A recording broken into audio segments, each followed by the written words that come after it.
Teman-teman, ada yang bertanya begini, Kak, bagaimana cara memutuskan kalau pasangan kita ini pacarku minta pindah ke negaranya? Apakah aku harus langsung mengiyakan, tapi saya agak pertimbangan, mikir-mikir gitu.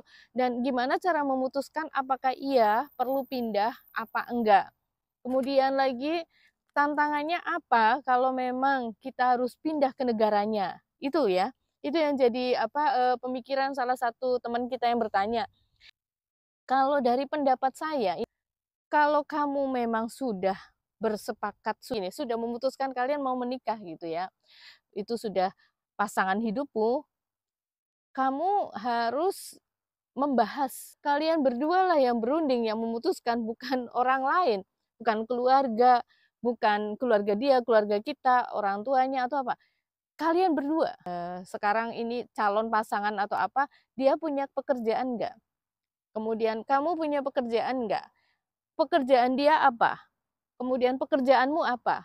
Nah, dari dua hal ini kamu bahas gitu. Kalau misalnya pekerjaan dia sudah bagus, sudah mapan, sudah mempunyai penghasilan yang bisa menghidupi, ya maksudnya selama ini dia sudah stable, udah secure gitu kan. Lah, sementara pekerjaanmu di Indonesia kalau di-compare dengan penghasilan pekerjaan dia masih jauh di bawah atau bukan apa-apa, ya mau tidak mau kamu harus bisa mengalah karena kenyataannya memang pekerjaan dia yang akan menghidupi kehidupan rumah tangga kalian. Paham gak sih?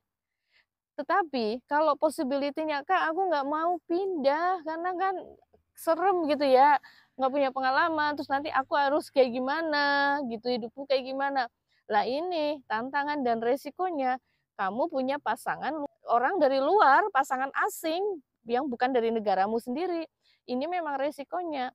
Kecuali kecuali ya, Kak, pacar saya itu, calonnya itu punya pekerjaan di negaranya bagus, tetapi dia ingin, nah ini dia, kalau dia ingin tinggal di negara kita, di tanah air, di Indonesia, ini bagus. Coba, adakah kemungkinan pasanganmu itu mendapatkan pekerjaan di negara kita? Itu dulu, usahakan mencari pekerjaan, bagaimana, sekarang banyak cara itu nanti kalian bahas sendiri. Kalau nanti pasanganmu bisa mendapatkan pekerjaan di Indonesia, ya mungkin nggak sebagus gajinya dengan waktu di negaranya, tapi seenggak-enggaknya mungkin ya pertimbangan kalian, oh dengan gaji sekian sudah bisa menghidupi untuk tinggal di Indonesia. Oke, bagus itu. Jadi pasanganmu bisa mendapatkan pekerjaan di tanah air. Tetapi kalau seandainya, wah kayaknya susah, nggak mungkin atau apa boleh buat. Disinilah, di titik inilah kamu harus memutuskan, oke, fine, saya akan pindah ke negaramu. Kemudian masalah apakah nanti kita di sana dapat kerja atau apa, itu bertahap. Kamu harus dapat permanen residennya dulu atau kartu izin tinggal ya, KTP-nya negara suamimu. Jadi kamu nanti sudah berhak cari kerja, udah berhak traveling, sudah berhak driving dan segalanya. Dari situ nanti kamu cari kerja. Jadi ada urutannya, nggak tiba-tiba nyampe negara suami terus langsung kerja, ya enggak gitu. Ada proses teman-teman. Jadi di titik itulah kamu memutuskan, oh berarti nggak ada pilihan, kamu pindah mau nggak mau ya ikut suami, ya kan? Tetapi kalau pertimbangan yang lain setelah kalian runding, ternyata pekerjaanmu itu di tanah air bagus dan suamimu itu atau calonmu itu mau, oke lah, aku yang pindah ke negaramu, ke Indonesia, nanti dia akan nyari kerjaan, tapi kamu udah settle dengan pekerjaanmu, begitu. Di titik itu kamu bisa memutuskan nggak perlu pindah, gitu ya. Jadi bukan dari alasan keluarga, bukan dari alasan anak lah atau apa, bukan. Kalian berdua yang memutuskan. Tantangannya, oke, sekarang lanjutannya adalah, Kak, tantangannya apa seandainya saya harus pindah ke negara suami?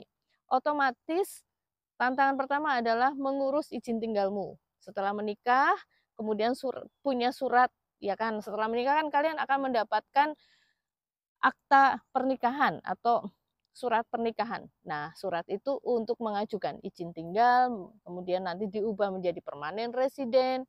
Nah, ini tantangan juga karena ini nggak sederhana. Di tiap-tiap negara aturannya pasti ada sendiri-sendiri ya.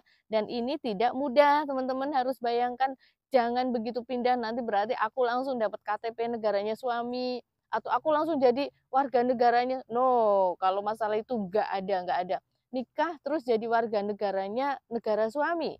No, itu nggak otomatis ya teman-teman. Saya udah pernah bahas, tetapi saya kasih tahu itu nggak otomatis, itu ada tahapan.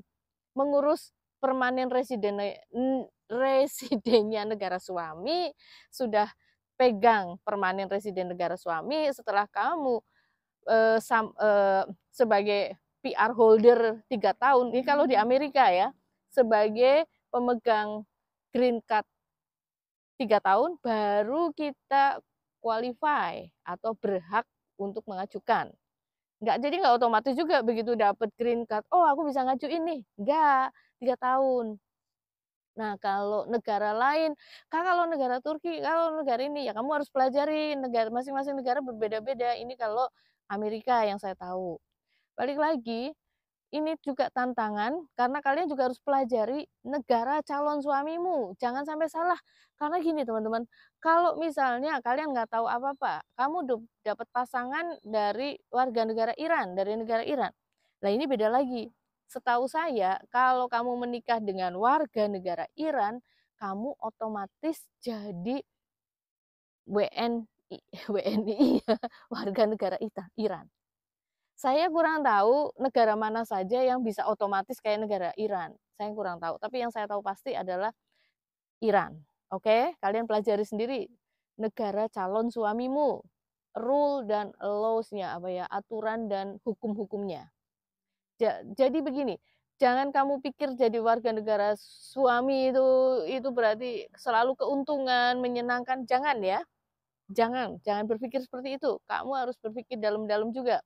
Kita sih ingin pernikahan itu bagus, tidak ada masalah, tapi seandainya, ini kan baru seandainya, kalau ada abusive, KDRT lah ya, terus kamu udah jadi warga negara Iran, lah mau minta tolong ke KBRI, perwakilan negara Indonesia, udah nggak bisa, karena kamu udah warga negara Iran. Itu harus kamu pertimbangkan juga. Kalau ada apa-apa dengan kamu, ya udah, kamu harus diterapkan hukum negara tersebut. Meminta pertolongan negara kita lagi udah nggak bisa, kamu udah bukan warga negaranya. Ini juga harus dipikirkan ya teman-teman. Oke? Mungkin segitu dulu, karena pembahasannya adalah bagaimana jika pasangan kita minta pindah ke negaranya. Jadi 2 poin tadi udah kita bahas. Kalau kalian ada pertanyaan, silakan tulis di kolom komen. Saya usahakan untuk membalas. Kalau pertanyaanmu cukup bagus dan harus panjang penjelasannya, saya akan buatkan videonya lagi. Itu aja teman-teman. Tetap semangat. God bless you all.